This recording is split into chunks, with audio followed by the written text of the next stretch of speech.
Our expert mock tour de force continues here on this Friday morning. We'll have Raphielle Johnson of RotoWorld rolling here in just a minute or so as we break down the 9-cat expert industry mock from the 7-hole. From the 7-hole on today's program. It's Old Man Squad Fantasy Basketball. I'm Dan Vespers. Thanks as always for tuning in. Please, for those watching, hit the like button right out of the chute. Comments, always appreciated, provided they are thoughtful. You can find me on Twitter at Dan Vespers. You can follow the network at Old Man Squad on Twitter, at Old Man Squad on, yes, TikTok now. I don't know what the hell I'm doing there, but I'm on it. And Old Man Squad Fantasy over on Instagram. And this show is brought to you by BetOnline, the world's most trusted betting platform and your number one source for everything football. BetOnline has every stat, every matchup, and even live odds and spreads to bet on during the games. Think you know your stuff? Get in on the $200,000 mega contest and pick 5 games against the spread every week for your chance at some weekly prizes and a share of that $200,000. And then when the game's over, you can roll on into their online casino, play some blackjack, a little poker, unwind with over 150 slot games. Head to the website today to get in on the action. Bet online. The game starts here. Let's get Raph in here. Good day to you, sir. The season is actually not that far away now. How you doing these days? I'm doing well, but before we get started, I have to ask a question. Is that a Mutts Cuts hat? It is a Mutts Cuts yes. hat. Well, so, you know, every once in a while you do a little present from me to me kind of moment. Mm-hmm. And have you ever heard of the website tpublic.com? Yes. Yes, Yeah. I have. And that's basically not this shirt. This shirt was Facebook advertising working on me. But most of my wardrobe is like 80s and 90s references on t-shirts from TeePublic. And one day I got an email. So this is email marketing that works, that they were like, we can put these things on individual hats now. And I thought, all right, well, for years I've been wanting to put the Shaggin' Wagon on a hat. And so then I did it. It's not the greatest hat. It's a little flimsy. I don't think I'd wear it if I had to like go for a jog because it would just blow up. Uh-oh, there you go. The first seconds. But yeah, I mean, first of all, this is why we get along so well, that you took one look at me and you were like, that's a freaking Mutts Cuts hat right there. Yeah. I can't see. Yours is hard for me to see. It's an AC Milan hat. Got a match today, so yeah. I wasn't gonna know what it was anyway. I don't follow the football, as they call it. But I at least have heard of it. So that's the start, right? Raph, of course, you can find on Twitter at Raphielle Johnson, RAPHIELLEJ. Raphielle J on Twitter. He is the pride of RotoWorld, one of the OGs of fantasy basketball, RotoWorld basketball. Raph, what are you working on these days before we get to your team? Let's do a quick promo. Well, we are releasing our preseason content right now. I know some viewers may be familiar with the draft guide that we did in years past. We've done something a bit different. We've released like free rankings, and we're also going to be doing like the articles in terms of the content on the free website. So, yeah, a bit of a change. I think this morning Noah published his Dynasty League tips and strategies. Sweet. So if you're in the Dynasty, you want to check that out. I think yesterday I did a team-by-team breakdown of second-year players. Obviously, Victor Wembanyama, Chet Holmgren, Brandon Miller. We know all about those guys. I don't know. It's kind of lean overall in terms of that class. A bit similar to this rookie class, but at least you have some really high-powered fantasy talent at the top there. Speaking of the top, let's start working our way from the top. And we'll do, like in years past, those that have watched these run-up draft recap shows, I want to tweak it a little bit myself. Typically, we just kind of go through the 12 or 13 picks, talk about each guy.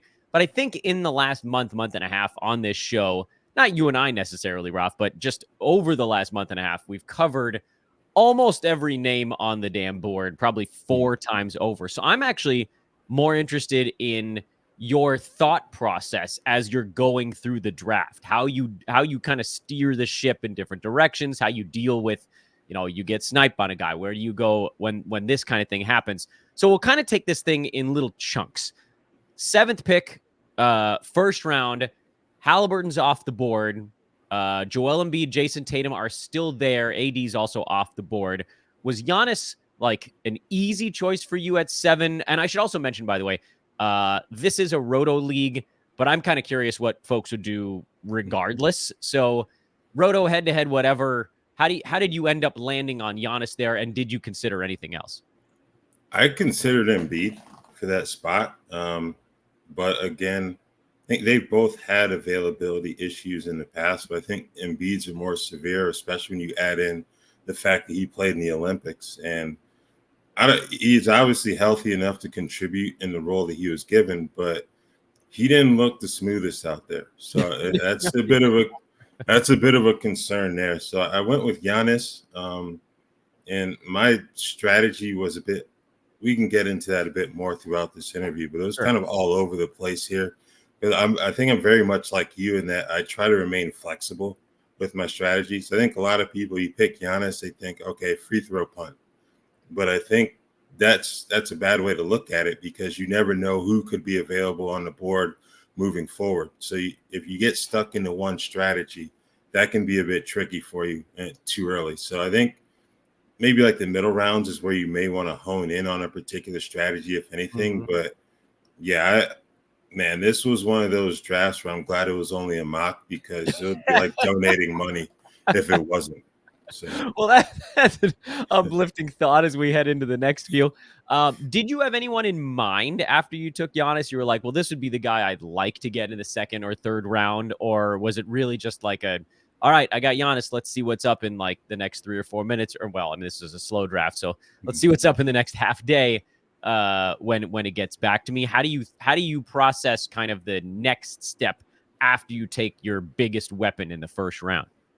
Yeah, I think for me, those first couple rounds are almost the best player available situation, as opposed to looking at the first round picks deficiencies and saying, let's attack those. I think you can do that a little bit later in a draft. In hindsight, I kind of wish I'd gone with Scotty Barnes instead of Anthony Edwards, but I'm not really complaining too much there.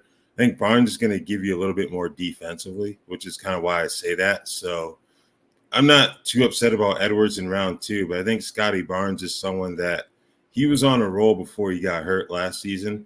And I think with the way that Toronto's built, not that Minnesota isn't built around Anthony Edwards, but you've got other guys that you kind of have to keep happy in terms of their touches, whether it's Karl Anthony Towns, Rudy Gobert, quickly, Barrett. They don't come off as high maintenance as those guys. So I think that would probably benefit Scotty a little bit in fantasy as well.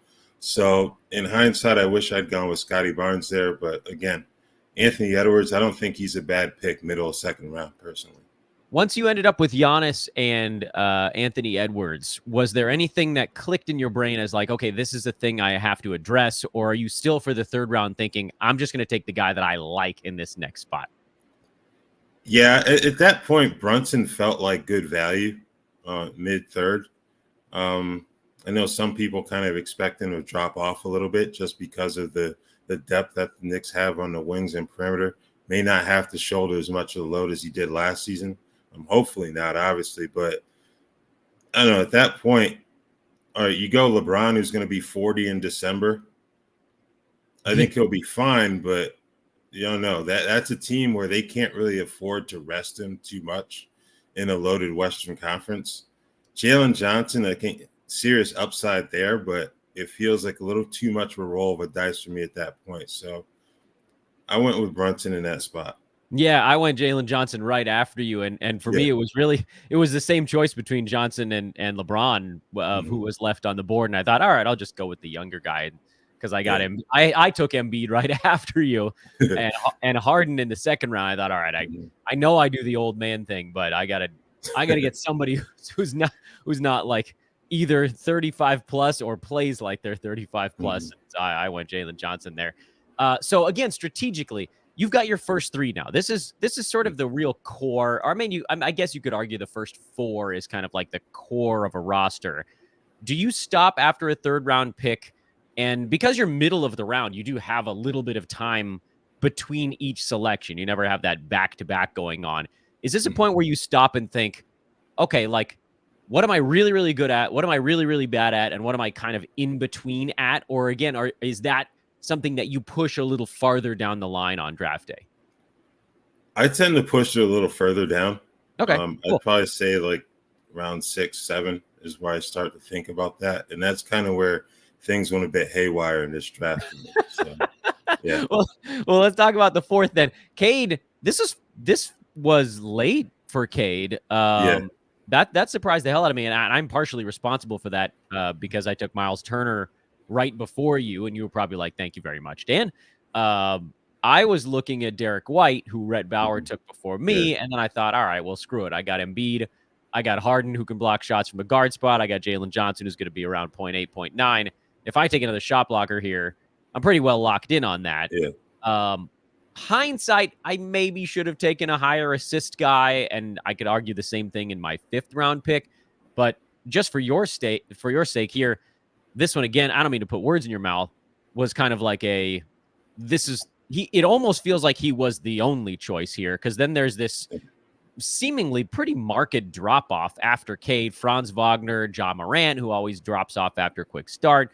You've got Jaylen Brown in the weird free throw thing. You've got Jimmy Butler and the injuries. You've got Emmanuel Quickly, who, when that team is healthy, we don't really know exactly what he's going to be. It felt like you kind of got the last player in that tier before the next tier kicked in, yeah? Yeah, I actually wanted Miles Turner just for the blocks. But, like you said, Cade Cunningham on the board at that point, I'd understand there's a little bit of concern in Roto just because of his injury history. But mid-4th, Cade Cunningham, I think that's someone you have to go with. Now, with the team I have, turnovers are probably going to be a lost cause. You're problematic. Yeah, but that's all right. I think when you have a player of that caliber on the board at that point, they're clearly going to build around him, given the contract that they gave him and the fact that he's clearly Detroit's most talented player. So at that stage, strategy just kind of goes out of the window there. I wanted a shot blocker, but Cade Cunningham at that spot, you just go ahead and take him. Yeah, and once you didn't get a shot blocker there, because you started with Giannis, you have this open door if you want to just go with a punt free throw build, and then you've got about 9 shot blockers that move back onto the board for you. And you did end up taking one in the 6th round. Your next 2 picks, I'll lump them together because it feels like this is where you said, screw it, I'll punt free throws after all. You went Paolo and Nick Claxton in the 5th and the 6th, which, again, like if you wipe out their bad categories, they jump way up the board. And you just said turnovers a little bit of a lost cause. That's another big bump up the board for Paolo. His other negative was field goal percent, but you started with Giannis. So, that's like suddenly this dude fits. If there was any team on the board that Paolo fits on here, it's yours. And then after that, you're like, all right, I mean, Nick Claxton, if I don't care that he shoots 49% of the foul line or something. He's going to shoot like 65 from the field. So right, exactly. So these ones, I think, strategically make a lot of sense. Did I miss anything there to add to that kind of that duo you added on top of your first 4? No, I don't think. Now that I think about it, I don't think so. I think this is like a therapy session for my draft. I appreciate it because, I think it works. But like later in this draft, it was a slow draft, and some of these things happened before news broke. Like Mitchell Robinson would not have been my pick in the 11th round had I known at the time. But I think at this point you get past Banchero and Claxton, and it's almost like I bounce back out of the efficiency area. Like I don't think Kuzma is going to be the most efficient player in terms of the percentages, especially on that team. He's going to get a lot of shots and whatnot, but probably going to shoot like 41, 42%, somewhere around there, I think. So. Yeah. But I would say too, in terms of the therapy session, like, let's just assume that Mitchell Robinson didn't get ruled out until December. You're like, you cover up a Tyler Herro or a Terry Rozier or both, frankly, by throwing a Mitchell Robinson in the mix. And you could have done another one if you really wanted to. Like, you could have thrown, who the heck, like Clint Capella was around at some point in there if you wanted to go with a center super late. There's always Trace Jackson Davis. Where the hell is he? Capella went round 11. He went 3 picks before Mitchell. Oh, so. There you go.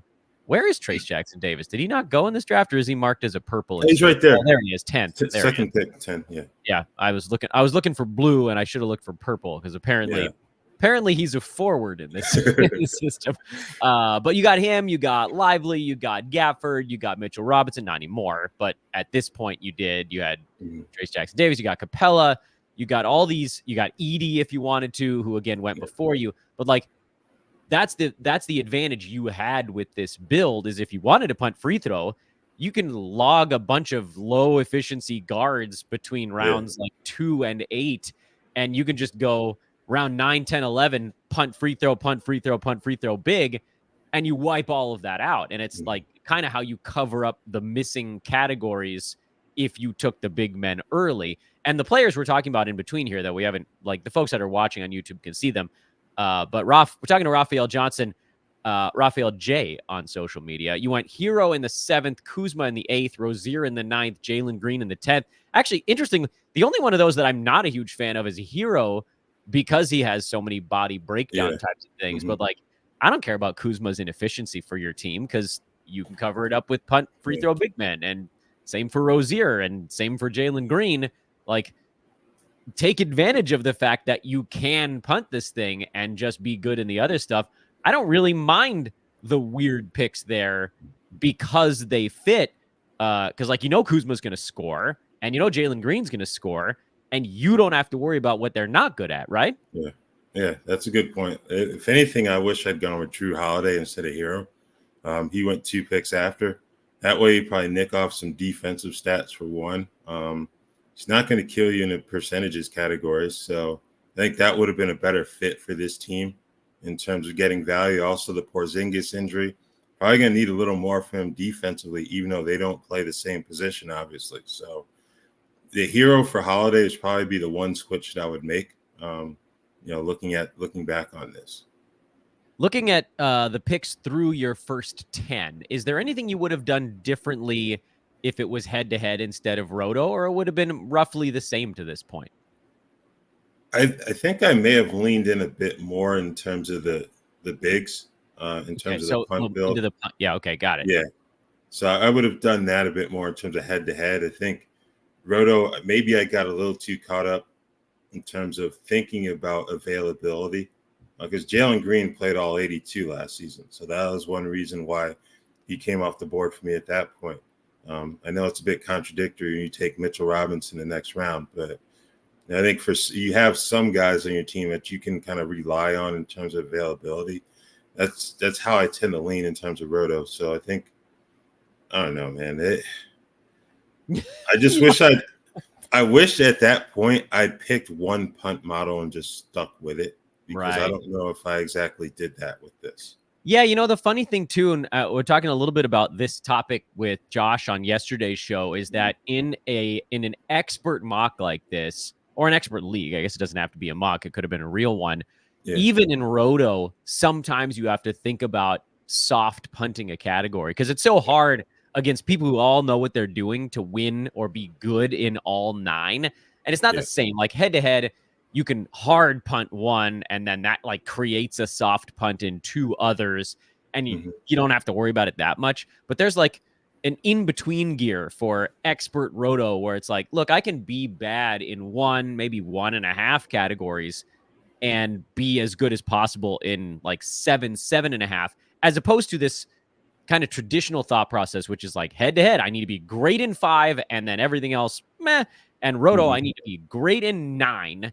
But the reality is, with Roto now, unless you're, and I do this, I parachute into Yahoo public prize leagues because it's fun as hell, and you can usually get everybody you want. And like, okay, fine. In those Roto leagues, I'm going to try to be good in all 9 categories because, I'm getting intense values at every spot, and I kind of blind myself. But like playing against listeners, friends who study this stuff, other industry folks like yourself, on the Roto side, I almost always end up punting points because I just know I'm not going to be able to be good in all 9 of them.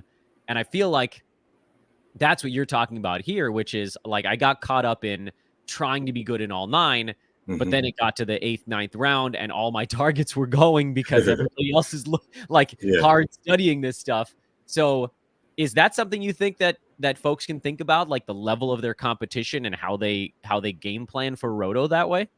Yeah, I believe so, because I think my case was you're not even thinking about winning all 9 so much as staying close in all 9, Mm. so that if you have to make adjustments to your roster throughout the week because of injury, suspension, or what have you, you can find someone who can potentially help you win a category. And I feel like it's probably not the best way to look at it when you're dealing with high level competition like this. Now, if you're dealing with more casual people or just amongst friends who maybe, I'd say, like passersby in terms of the fantasy space, they compete when the season's on, but they don't really think about it that heavily when the season's done. So I think in that case, you can be a little bit more out there in terms of your approach. Try to win everything.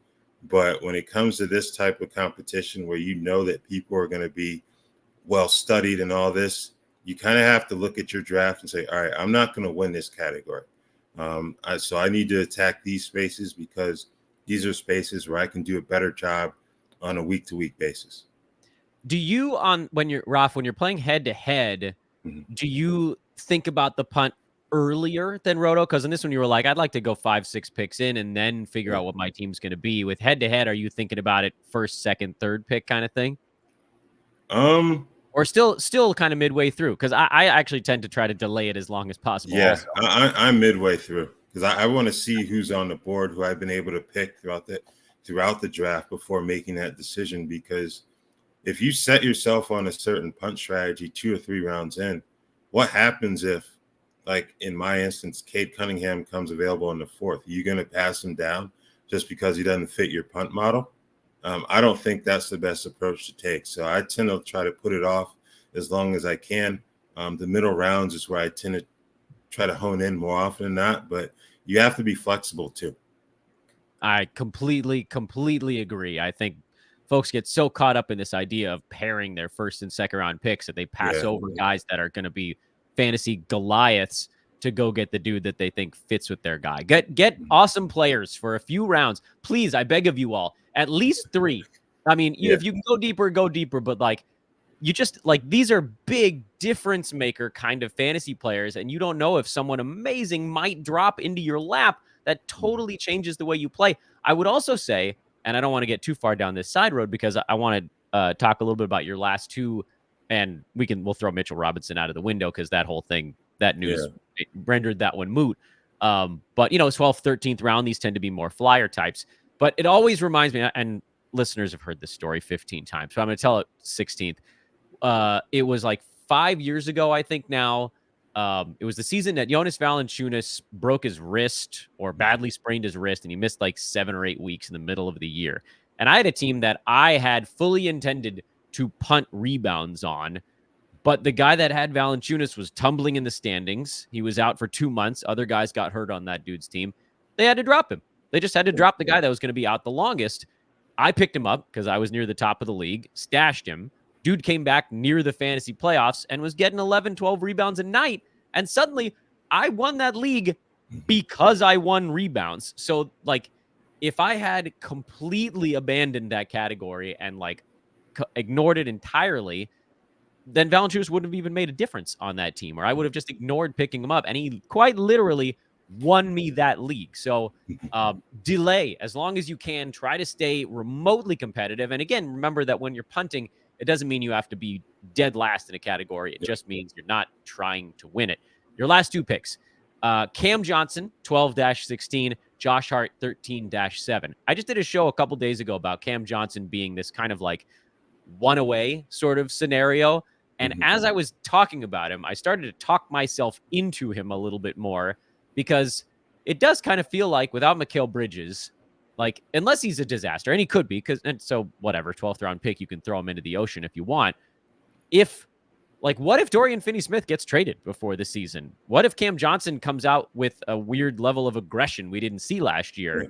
He's been a top 60 fantasy player before, and the role wasn't that different than what it looks like he might have this year. It just comes down, and we don't know this right now, to what's between the ears this season. Yeah. Is he going to go out there and jack up shots, or is he going to stand in the corner and watch other people do stuff?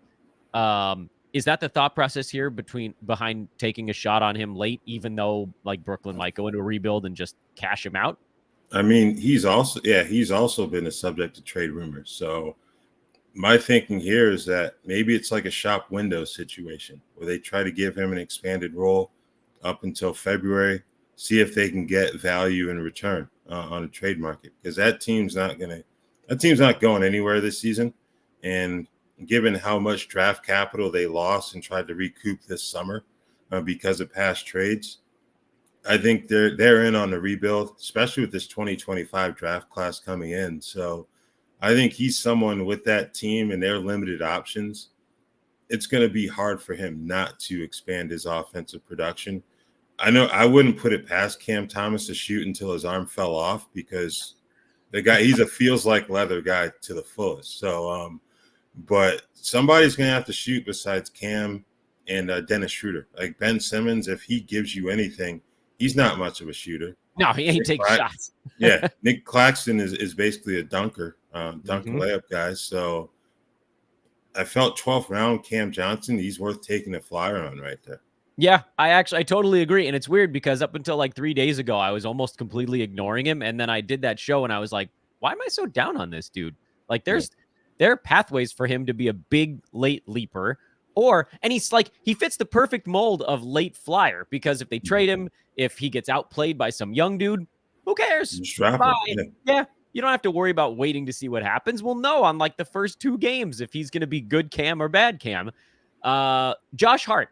This one actually intrigued me more than the Cam, because the Cam Johnson one, I'm like, yes, I get this one completely. The Josh Hart one, is this like a what if half the Knicks get hurt again, or do you think he's going to do something on opening night? I think he's going to give them value. He's one of those guys with everything that he does. It doesn't include scoring. He only needs about 25, 28 minutes per night to give you solid value, especially as a rebounder. He can be a decent secondary assist guy. The turnovers can be problematic on occasion. But I think in terms of those particular categories, I think he'd be helpful. The defensive numbers, solid defender as well. So that round, I think it's one of those cases where he's going to play. Like, I know they added Mikal Bridges. OG Anunoby, I think he's played over 60 games like once in the last 5 years. Yeah, not much. So he's in that category with like a Ja Morant, for example, where you're banking on an extended absence at some point. So I think that's another reason why Josh Hart would have value, especially in the final round of a draft like this.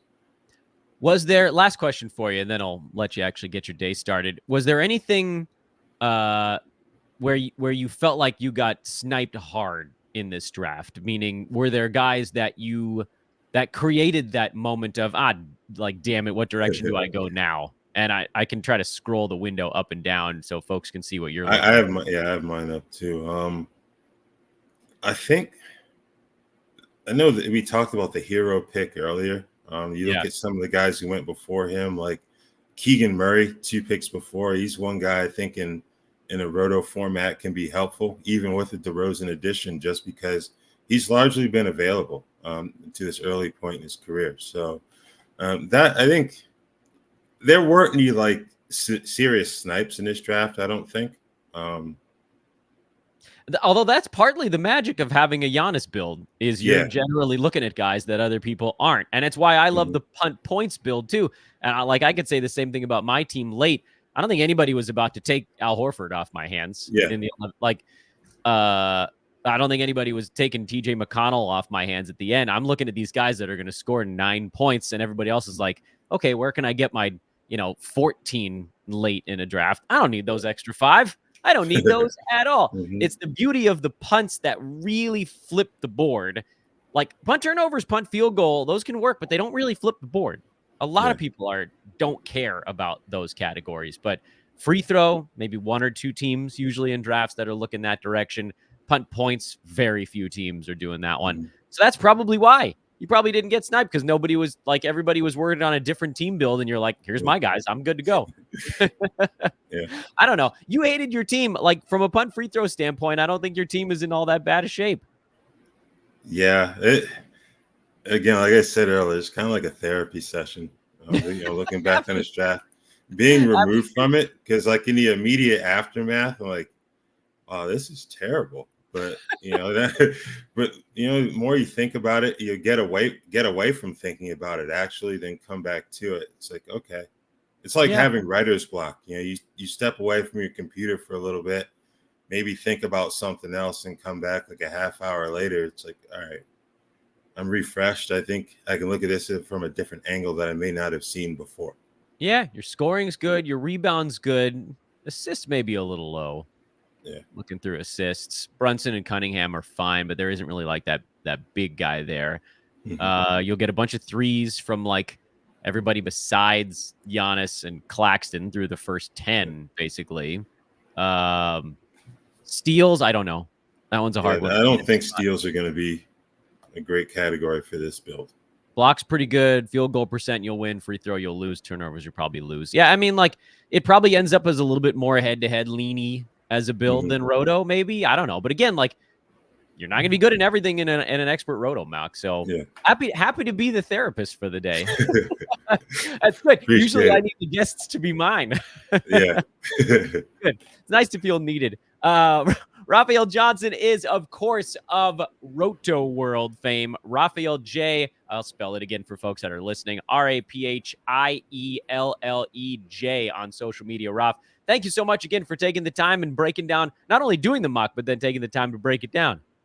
Yeah, thank you. Always fun to come on, man.